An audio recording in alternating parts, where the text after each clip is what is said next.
Hello everyone and welcome to the Transit Nomad family.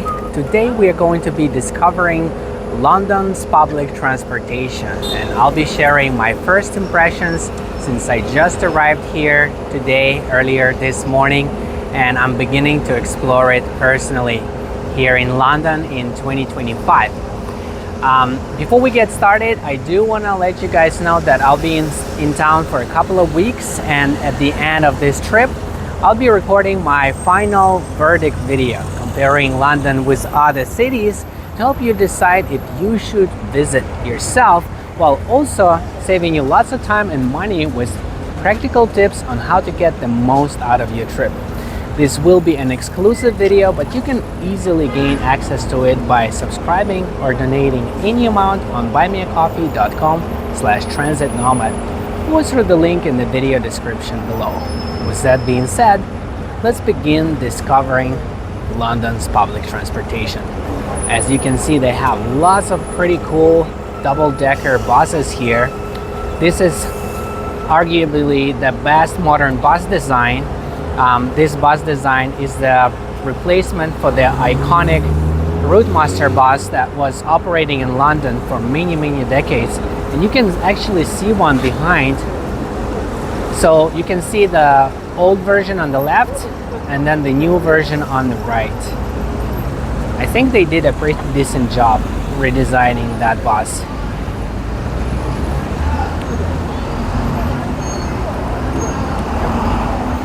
And these right here are just some regular tourist buses.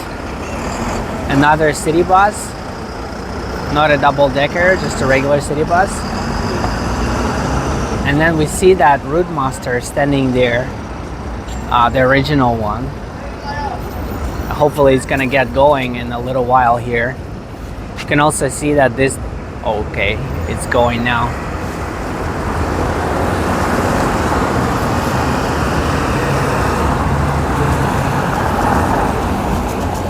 So that was the original, and right now, right behind it is the newer version.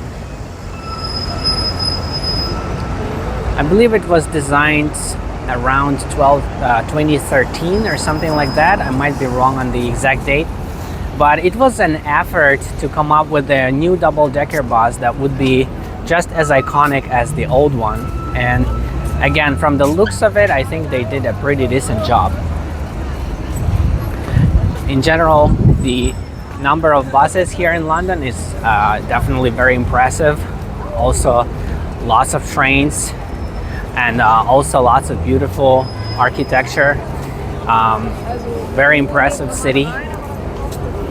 I do want to point out that using Google Maps, and also I tried the other popular transit app. I'm trying to remember what it's called. It's called City Mapper. Yeah, the directions by City Mapper and directions by Google Maps did not always match with the directions on the platform or on the train stations, and it was a little bit confusing.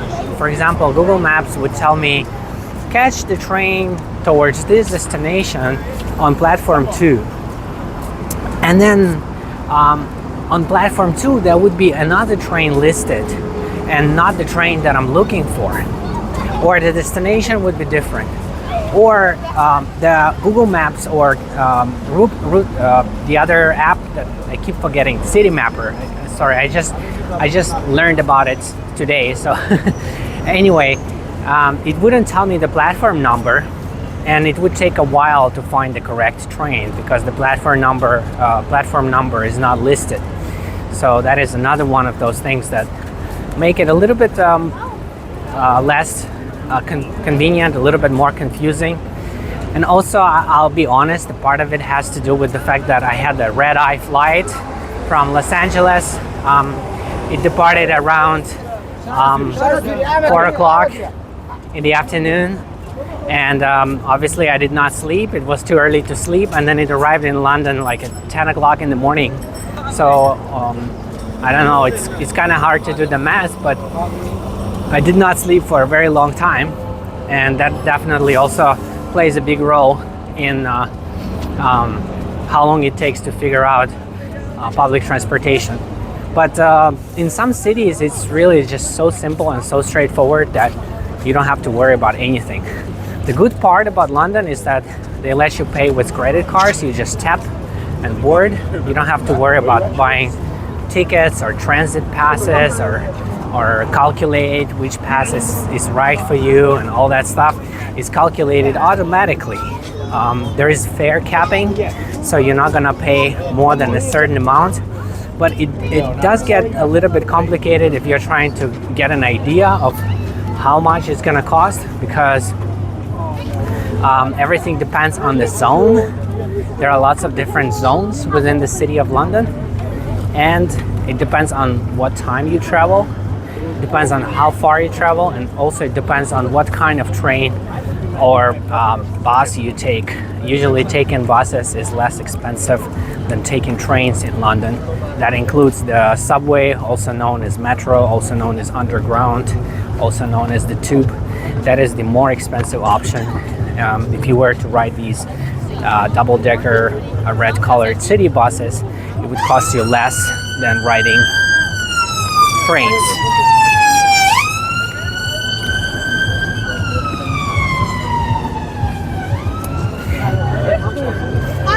Once I get a really good idea of how everything works, I will be making another separate video about London transit pricing and how it works. Hopefully sharing some tricks and ideas how to save a little bit of money, because general prices are not very cheap. I have no idea how much I spent today because I was just tapping my card, but I'm not sure what the cap is. I think the airport where I landed was like in the highest, most expensive zone, so probably it would be around $15 or something like that per person. And then tomorrow, if I don't go too far, it might be closer to 10, or if I stick to buses, it might be a little bit less. Let's see, we'll find out.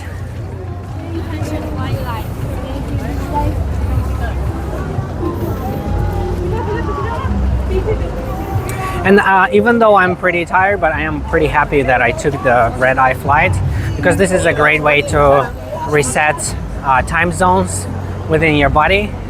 You stay up a little bit longer, but then you go to sleep, and then I'm planning to sleep pretty well tonight, and then wake up early tomorrow morning, and from then on it's going to be pretty easy, hopefully, to go to bed every night and wake up early in the morning, getting the most out of my trip here in London. I usually do it this way and it works out pretty well for me. It's better than taking a bunch of naps and confusing your body, and then your body doesn't know when it's time to go to bed, when it's time to wake up, and it takes longer to adjust in that kind of scenario. Lots of really impressive architecture.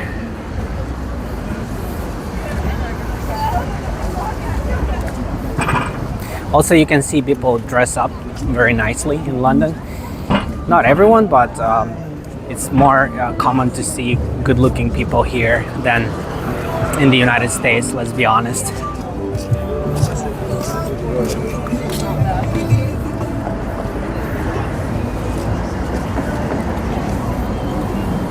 It also depends on the city too. I live in Southern California, where everything is really casual. Even when people go to business meetings, they're gonna wear like shorts and a cap and maybe a t-shirt, or maybe just a tank top or something. In Europe, people usually try to wear something a little bit more elegant, or something more creative, a little bit more formal, a little bit more stylish also. So that's one of those things to keep in mind. I do believe that we need to cross over to this side. And now let's see. The crossing is over there. There's no way to cross here, so we gotta go around a little bit.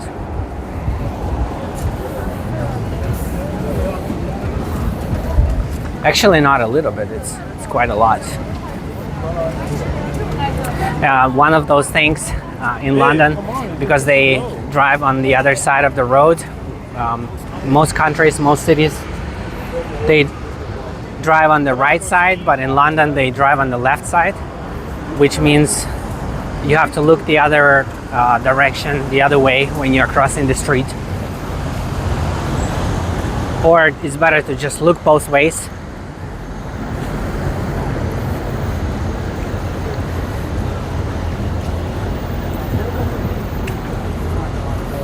Okay, let's try to catch this one.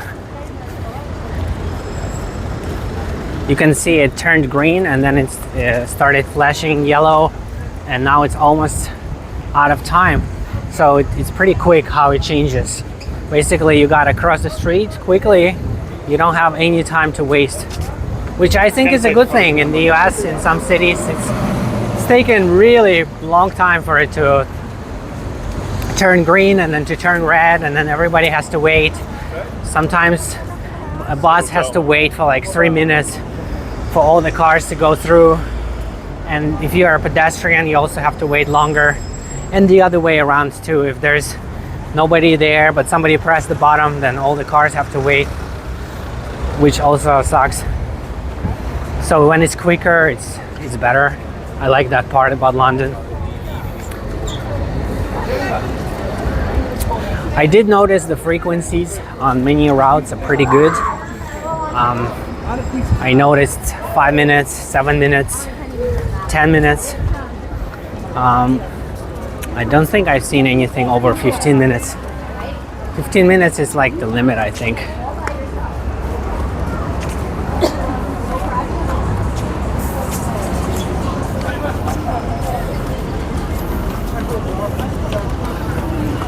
Okay, such a beautiful view from this angle. We're gonna go this way because we came from there.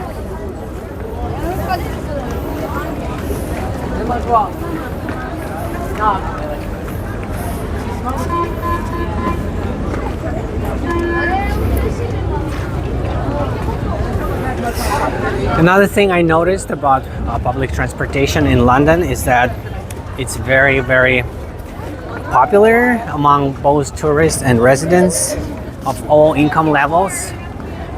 Whereas in the United States and most cities, I'm not talking about New York or San Francisco, I'm talking about most cities, you would see only mostly people who have some kind of mental problem using public transportation, or just people who don't smell good or yelling some kind of crazy stuff, nonsense. You will see this kind of behavior every day, everywhere.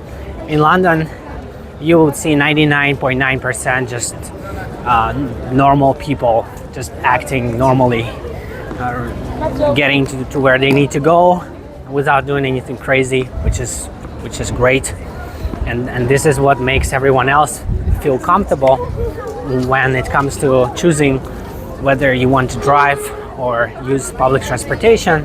If it feels safe and comfortable and you feel like you're normal, everybody else around you is normal, and that makes you feel secure, it's a very good thing, and that makes it more attractive.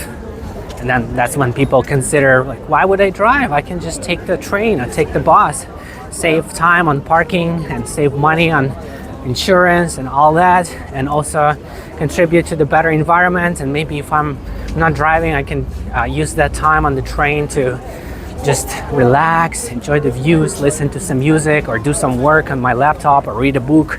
There are so many things you can do on a train or a bus if you are seated comfortably that you cannot do on the car when you're driving.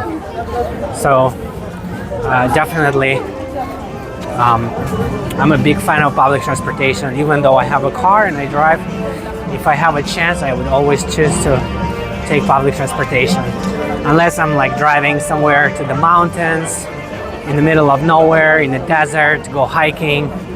That's when the car is handy. Or if you are like running a business and you need to deliver equipment, that's when the car is also really useful. Other than that, I would choose public transportation. And London makes it easy to choose public transportation compared to many American cities. This is the famous London Eye.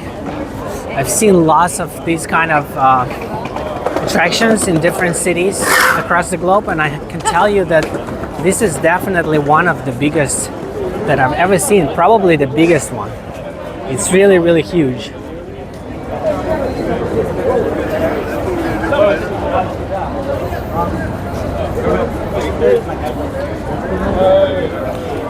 I've seen my bird eye view from the flight today, so I don't need to ride it right now. But I'm hoping to keep walking all the way to the train station, which also looks pretty cool. It's just a couple of blocks down that way.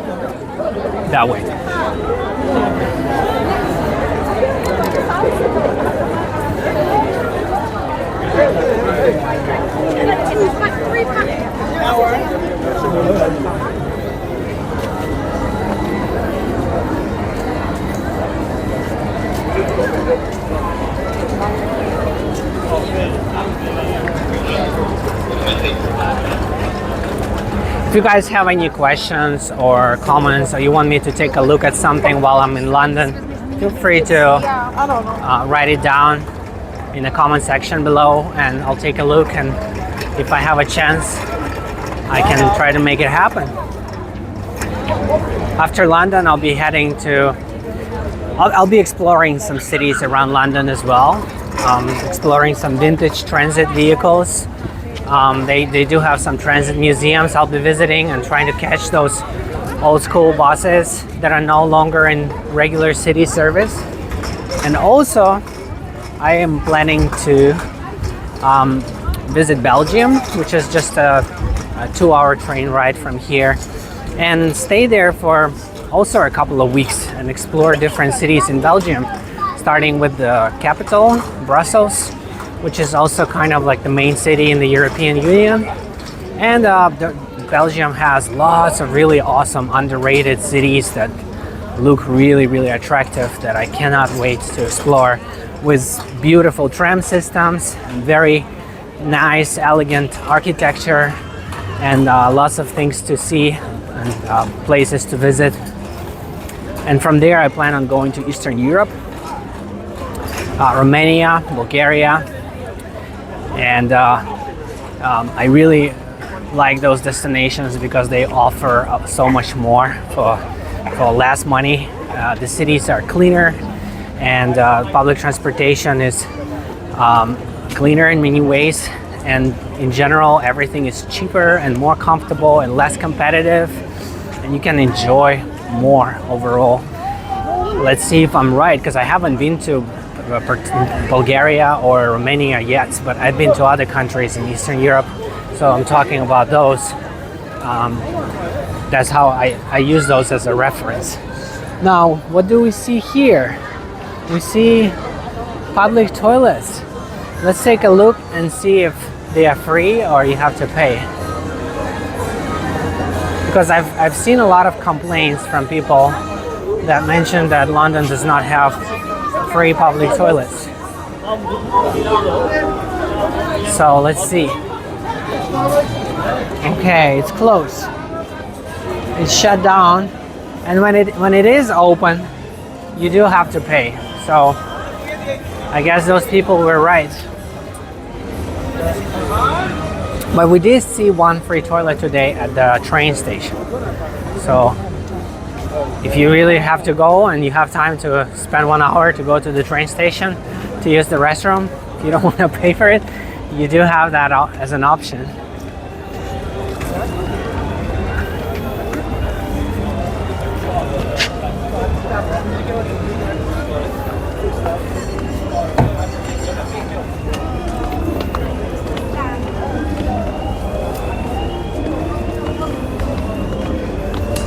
Also, I noticed they have some overnight train and bus service in London, which is great. If you want to party at night, you still can get home, hopefully, depending on the location, of course. Or you can get close to your home and then have like a long walk, or ride a bike or something. But generally speaking, my impression is rather positive. The two main things I do not like is the expensive pricing, and I feel that signage could be better. They could match it better. The transit apps with what's listed on the platforms. These are just the first impressions, though. I might be completely wrong, or I might change my mind as we explore it more. As you know, with everything, first impression is first impression. But I also see lots of buses, lots of trains, low frequencies, which means you don't have to wait for a long time, and lots of different routes to choose from, and lots of different bus models, newer ones, older ones, also lots of different train models. And it feels like this city is being fueled by public transportation, which is great. I love it. We should learn from London.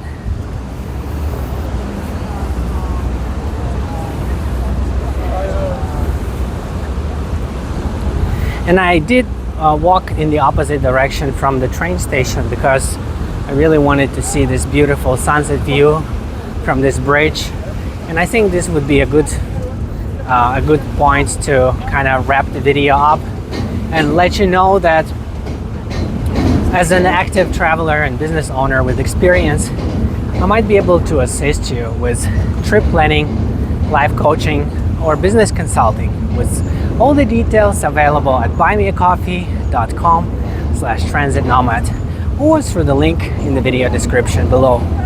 And this is where you'll also find lots of exclusive content on many different cities across the globe, my secret tips, PDF guides, and the option to request a custom video on any topic that matters to you. Again, all of that is available at buymeacoffee.com/transitnomad or through the link in the video description below. I'm gonna show you this beautiful view before I let you go. And I also want to take a moment to thank you for watching, liking, commenting, subscribing, and being a part of the Transit Nomad family. I'll see you in the next one. Bye-bye.